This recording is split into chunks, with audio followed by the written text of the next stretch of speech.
Bien, estamos de vuelta. Tenemos con nosotros a Olivo Rodríguez Huerta, abogado de los buenos. Doctor, buenos días, bienvenido. Buenos días, parece que la fiesta de Oscar fue larga. Sí, Oscar estaba de cumpleaños ayer, nos pidió una dispensa para correrse y nosotros gustosos aceptamos, ¿verdad? Sí. Era lógico. Ese cumpleaños se Doctor, hay algo de lo que usted no ha hablado públicamente. Sé que quizás ha reservado este momento para poderse referirse a ese tema aquí entre amigos, ¿verdad? Y sin que lo vea mucha gente aquí medio bajo la discreción. Dicen que usted pudiera ser la solución al caso del Procurador General de la República que andamos buscando. Dicen que a usted se le ha consultado ya sobre la materia y que pudiera ser usted el próximo Procurador General. Eso es en lo absoluto total especulación. ¿Es verdad? En lo que a mí respecta, mi paso por la vida de decreto ya cesó cuando terminé mi gestión como embajador ante la República, Dominicana ante el Reino de España. No contemplo, a veces hay que sacrificarse por el país, no doctor. contemplo volver a la vida pública. Está bien, doctor, pero no lo ha consultado sobre eso no, su nombre bajo ningún concepto. No, está bien, pero su nombre yo agradezco a quien haga la valoración, pero ya no me quedan más aspiraciones que seguir en el desarrollo, en el desarrollo de mi profesión. ¿Un hombre joven como usted? No, porque realmente fue un accidente mi paso por una función. Yo le decía, ¿Se arrepiente? No, y disfruté bastante, en el buen sentido de la palabra. A mis estudiantes de Derecho, durante muchos años yo les decía, cuando explicaba el tema de la responsabilidad de los funcionarios públicos, que pensaran bien ser funcionarios por los diferentes niveles de responsabilidad que se derivaban. Entonces, a veces yo me devolví y le decía, bueno, hay una sola función que yo creo que si me la ofrecen, yo la aceptaría. Y me dice, ¿y cuál es, profesor? Le digo, embajador en España, pero ahí nunca me van a nombrar. Eso hacía 25, 30 años. Entonces, el presidente Medina tuvo la gentileza de decirme un día, te voy a nombrar embajador en España. Digo, muchas gracias, presidente. Mire, y usted que está informado, ¿quiénes son los que suenan para ese cargo? No. Todo lo que ha habido es especulación. A mí me parece que dada la situación que ha planteado el presidente Abinader en su nueva gestión que inicia a partir del 16 de agosto, de darle prioridad a la reforma constitucional, y esa reforma toca un nuevo mecanismo de designación del Procurador General de la República, me parece que hay que esperar ese momento. Pero técnicamente, porque doctor, no tiene ningún sentido de hacer esa designación ahora, está bien, pero cuando sabemos que en un par de meses deberá estar ya proclamada, ¿no? Pero seguramente la nueva constitución, porque no son tantos puntos. Para fines de orientación, los requisitos de ese cargo, de ese procurador, fundamentalmente, ¿cuáles son? En el día de hoy, ¿Cuál sería el perfil? No es, una cosa es el perfil, Sí. y otra cosa son los requisitos, ¿no? Defínanos ambas cosas. Hay unos requisitos que guardan correlación de que el Procurador General deberá cumplir los mismos requisitos que para ser juez de la Suprema Corte de Justicia. Y hay una edad límite para ser juez de la Suprema Corte de Justicia, que son los 75 años.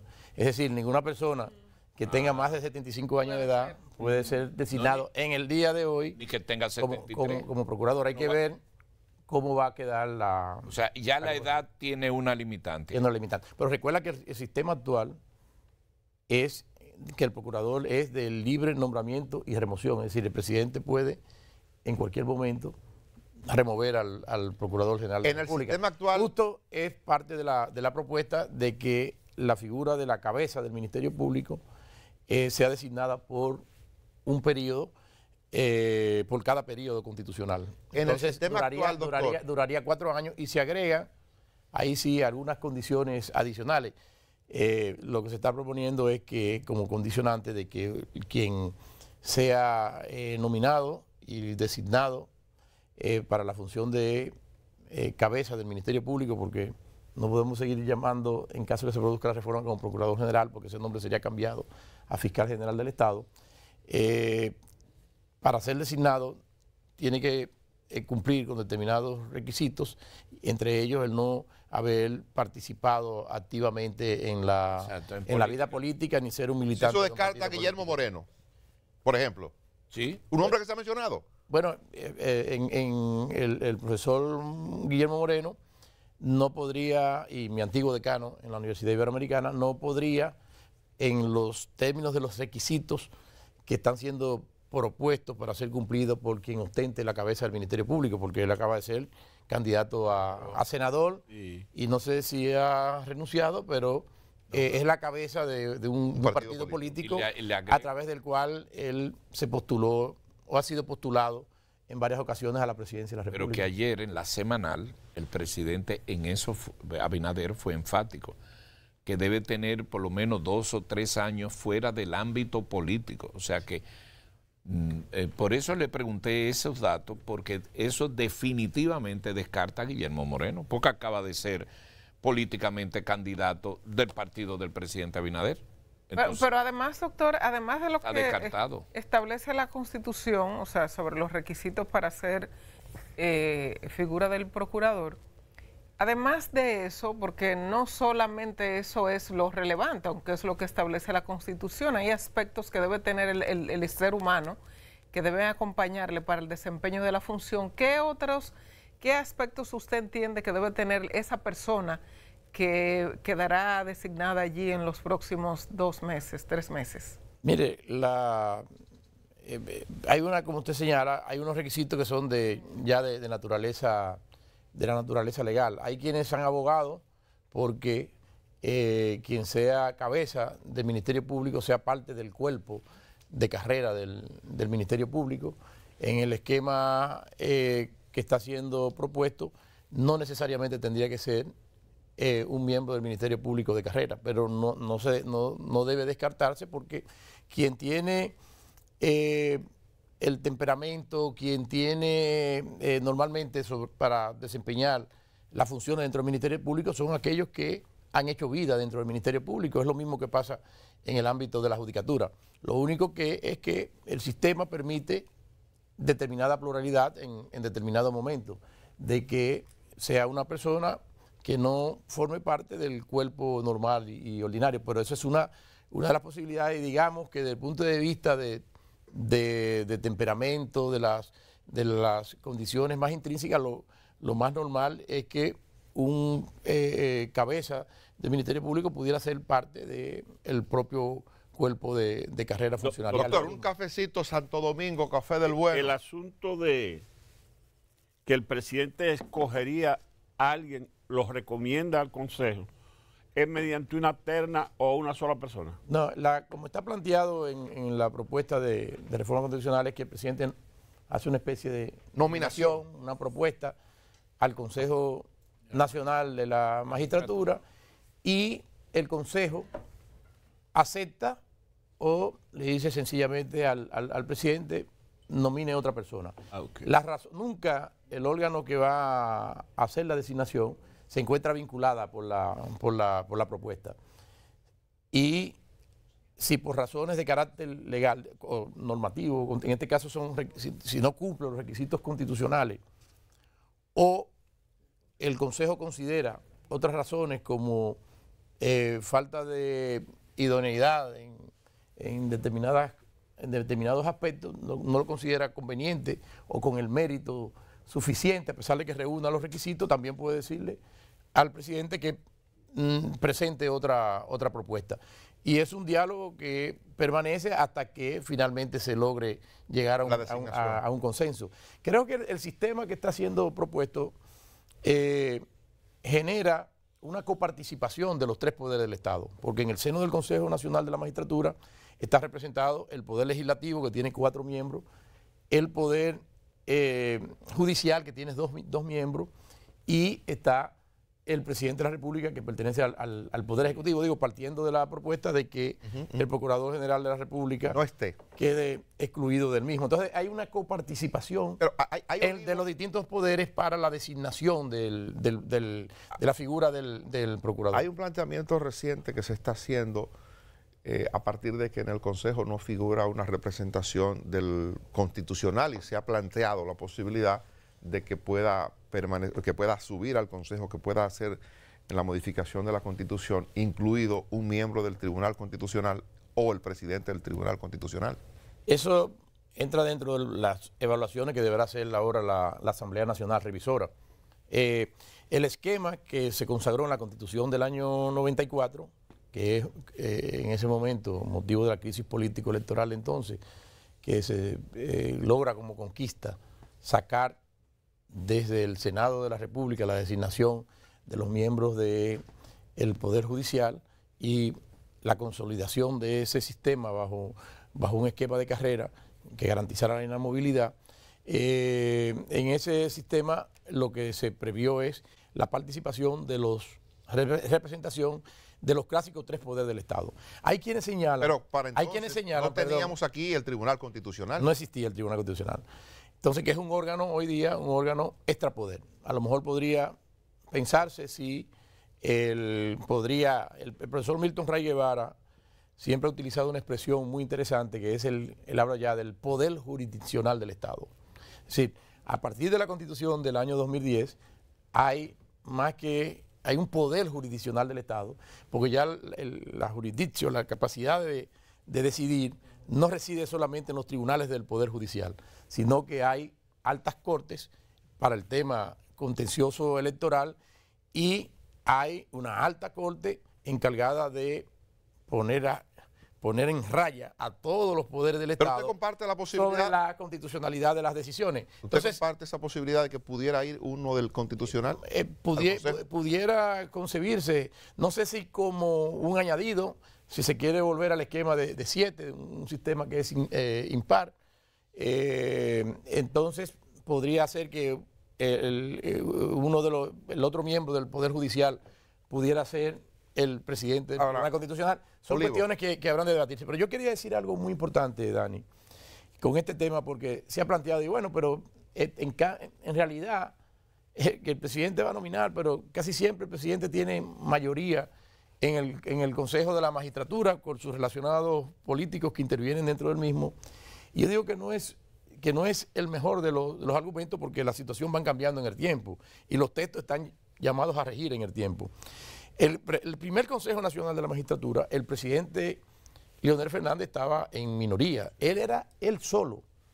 El candidato a presidir la Suprema Corte de Justicia no era el profesor Jorge Subero Isa para el presidente Fernández, era el profesor Bernardo Fernández Pichardo, que resultó electo juez, pero como él aceptaba nada más ser juez y era como presidente de la Suprema Corte, y renunció y hubo que llenar esa vacante a los pocos días.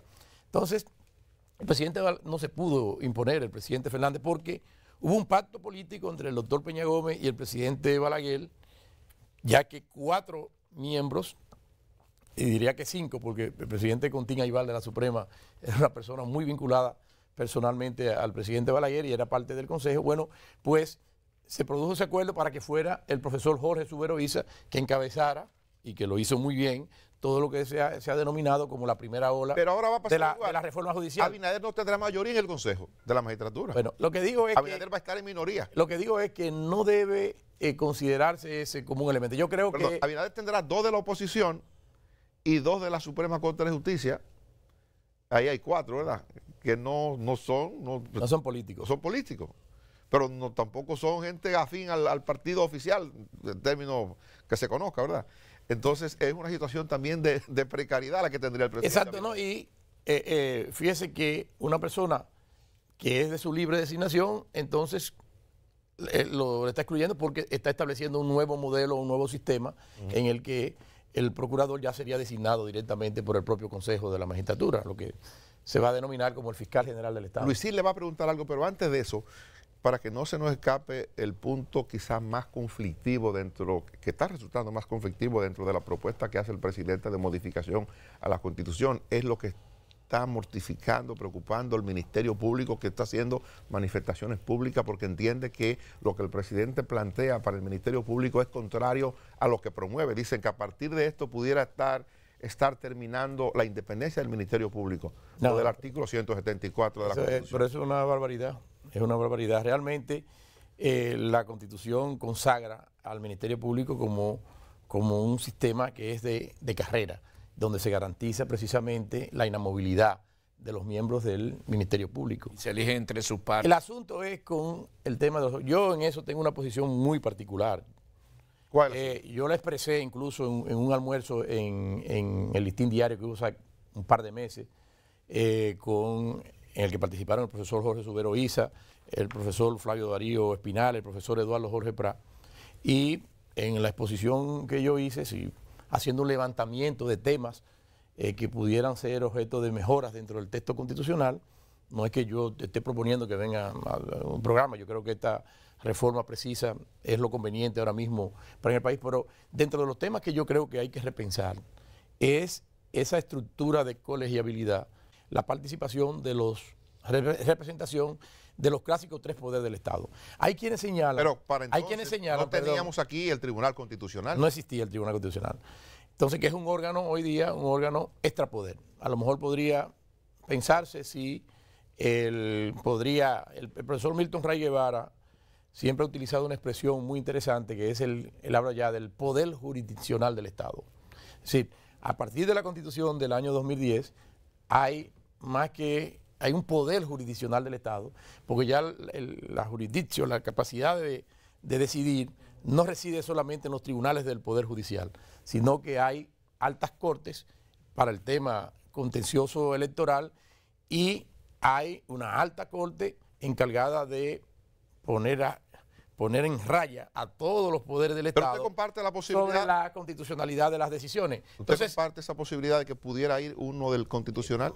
Pudiera concebirse, no sé si como un añadido, si se quiere volver al esquema de 7, un sistema que es impar, entonces podría ser que el otro miembro del Poder Judicial pudiera ser el presidente del Tribunal Constitucional. Son cuestiones que habrán de debatirse. Pero yo quería decir algo muy importante, Dani, con este tema, porque se ha planteado, y bueno, pero en realidad que el presidente va a nominar, pero casi siempre el presidente tiene mayoría en el Consejo de la Magistratura con sus relacionados políticos que intervienen dentro del mismo.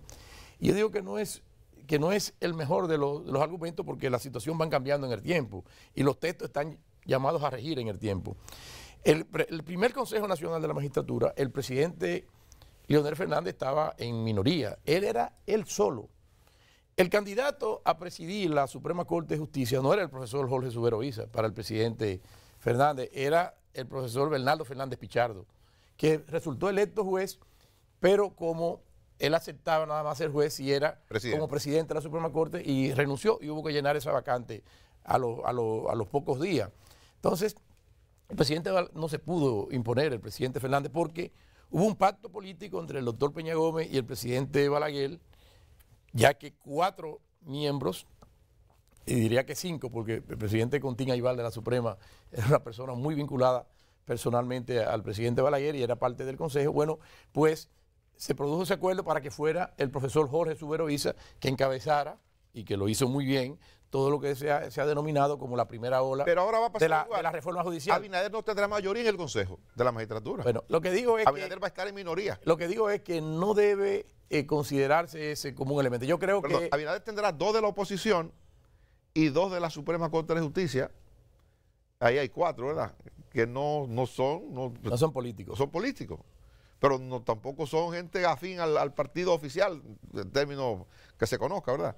Entonces es una situación también de precariedad la que tendría el presidente. Exacto, ¿no? Y fíjese que una persona que es de su libre designación, entonces lo está excluyendo porque está estableciendo un nuevo modelo, un nuevo sistema en el que el procurador ya sería designado directamente por el propio Consejo de la Magistratura, lo que se va a denominar como el fiscal general del Estado. Luisín le va a preguntar algo, pero antes de eso, para que no se nos escape el punto quizás más conflictivo que está resultando más conflictivo dentro de la propuesta que hace el presidente de modificación a la Constitución, es lo que está mortificando, preocupando al Ministerio Público, que está haciendo manifestaciones públicas porque entiende que lo que el presidente plantea para el Ministerio Público es contrario a lo que promueve. Dicen que a partir de esto pudiera estar terminando la independencia del Ministerio Público, no, del artículo 174 de la Constitución. Pero eso es una barbaridad. Es una barbaridad. Realmente la Constitución consagra al Ministerio Público como un sistema que es de carrera. donde se garantiza precisamente la inamovilidad de los miembros del Ministerio Público. Y se elige entre sus pares. El asunto es con el tema de los... Yo en eso tengo una posición muy particular. ¿Cuál? Yo la expresé incluso en un almuerzo en el Listín Diario que hubo hace un par de meses, en el que participaron el profesor Jorge Subero Isa, el profesor Flavio Darío Espinal, el profesor Eduardo Jorge Prat, y en la exposición que yo hice, sí, haciendo un levantamiento de temas que pudieran ser objeto de mejoras dentro del texto constitucional. No es que yo esté proponiendo que venga a un programa, yo creo que esta reforma precisa es lo conveniente ahora mismo para el país, pero dentro de los temas que yo creo que hay que repensar es esa estructura de colegiabilidad que se dio tanto para el Poder Judicial como para el Ministerio Público, donde se integran ese consejo por los distintos estamentos dentro de tanto de la judicatura como de los fiscales, y eso puede generar determinados problemas que chocan, por ejemplo, con un principio que está establecido en el ámbito del Ministerio Público, que es el principio de la jerarquía. En el ámbito de la justicia no se manifiesta tanto eso, porque no puede haber jerarquía, pero la figura de que encabeza, y por eso la importancia de darle un régimen de inamovilidad a quien sea Procurador General de la República, es porque el Procurador General de la República o Fiscal General del Estado, como cabeza del Ministerio Público, en una estructura jerarquizada, tiene la capacidad de dar órdenes e instrucciones tanto generales como particulares, y tiene la capacidad de abocar el conocimiento de los casos que están siendo investigados por cualquier instancia dentro del Ministerio Público. Entonces, dentro de la estructura de gestión y administración, no puede ser que miembros del estamento del Ministerio Público se coloquen en situación de mayoría respecto de la persona que es el jerarca y cabeza del Ministerio Público. Entonces yo pienso que hay que repensar todos los, no solamente yo repensar a todo, incluyendo el propio órgano del Poder Judicial y otras estructuras colegiadas que han generado muchos problemas aquí.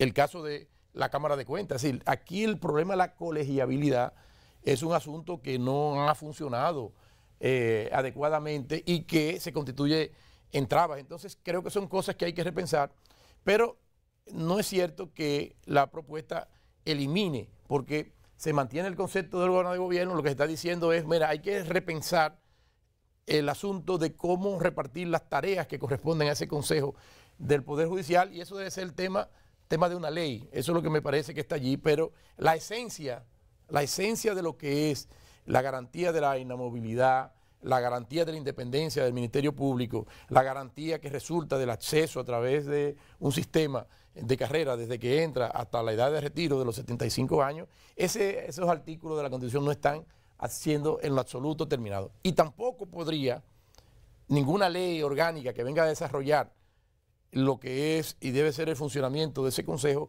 podría alterar el hecho de que la integración y la composición que se haga de ese Consejo sea extraña a los miembros de ese cuerpo, porque eso sería contrario a la institución constitucional del Ministerio Público como está planteado y recogido en la Constitución. De manera que creo que son cuestiones que siempre hay que buscar algún mecanismo para hacer crítica. Vivimos también en una democracia, es bueno hacer todos los planteamientos, pero creo que son cosas que deben ser debatidas, porque al fin y al cabo el presidente va a hacer una propuesta, va a indicar en su propuesta de ley sobre qué artículos debe referirse esa reforma, y es en el seno de la Asamblea Nacional Revisora donde debe producirse toda la dinámica respecto a qué es lo mejor de esos puntos. Y allí ha de ser el escenario natural, y además todos los partidos políticos tienen representación allí en la Asamblea y hacer los distintos planteamientos. Y al final, producto de esa deliberación, deberá servir el sistema que estará consagrado en lo que será sin duda la próxima Constitución de la República del año 24. Mire, en otro orden de idea y en función de su experiencia, el pasado viernes ocurrió un fallo de la absolución del caso Odebrecht. Y ya es conocido lo que aconteció con el caso de los entonces condenados Víctor Díaz Rúa y Ángel Rondón. Me interesa su particular lectura a esa importante decisión. Bueno, es una decisión que no me refiero a lo que se decidió, sino que realmente de hace tiempo esa sentencia, no sé por qué duró tanto tiempo en la Suprema. ¿Estaba tomada? No, que no sé por qué dura tanto tiempo y porque los casos deben ser resueltos dentro de lo menor tiempo posible, y sobre todo los casos pasaron 8 años de naturaleza penal. Pero al final, en este caso, no ha pasado nada distinto que no fuera advertido. Recuerden aquella famosa decisión que le causó tantos problemas y tantas mortificaciones, tanta injusticia contra la magistrada Miriam Germán por parte de el voto disidente que ella dio. Exacto, donde ella advirtió, incluso más allá de lo que era su papel, dijo, miren, si es sobre esta base que se está formulando acusación, tienen que pensarlo mejor y preocúpense por el acervo probatorio, porque al fin y al cabo de eso es lo que se trata. Aquí se suscitan muchas controversias con los casos. El sistema de división de poderes, el sistema de atribución a distintos órganos de las funciones estatales, lo que procura es un equilibrio. Por un lado hay un cuerpo de funcionarios del Estado que le corresponde la persecución de los crímenes y delitos. Hay unos tribunales que evalúan esa acusación que resulta de la potestad de investigación en el campo penal y determina de si es posible o no, tanto por razones de fondo o por vicios de procedimiento, si procede o no la aplicación de una sanción. Y yo creo que ese es un ejercicio normal y natural, y eso es lo que pasa todos los días. El tema es que los casos que están vinculados a este tipo de temas generan, eso toma mucha prensa, pero a diario la labor ordinaria de los tribunales es, hay acusaciones, en algunos casos se descargan, en otros casos se condena, y yo creo que ese es el ejercicio normal y natural. No he tenido la oportunidad de leerme la sentencia, la recibí en digital, tiene mandé encuadernarla para leerla, o no sé si mi compadre Tony Delgado se iba a encargar de ponérmela, de enviármela encuadernada, que me la había prometido, bueno, para leer las razones de fondo que se esbozan y que sirven de sustento. Pero lo que debemos decir es, porque no debemos poner aquí desde hace mucho tiempo se dijo prácticamente desde el inicio que eso iba a terminar así, de la flojedad y del déficit que podría tener esa acusación. Hay quienes especulan que esa suerte pudieran correr algunos de los otros tantos casos de moluscos y derivados de los demás. Los tribunales lo que tienen que, lo importante es en un sistema constitucional que hay que exteriorizar las razones, hay que motivar las razones, hay que decir el porqué. Ya no puede ser que yo digo o te absuelvo o te condeno por mi última convicción. Eso no es posible.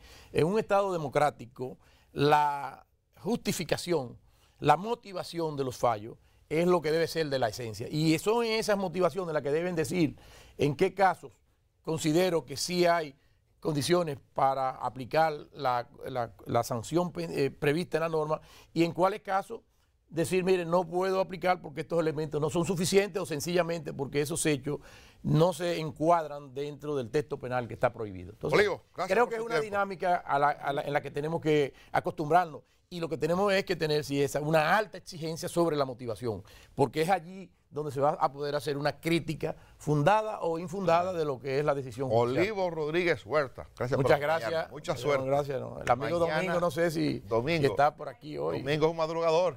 Domingo Bermúdez es un madrugador. Ese hombre hay un café pendiente entre ustedes, no se apure, eso va. Sí.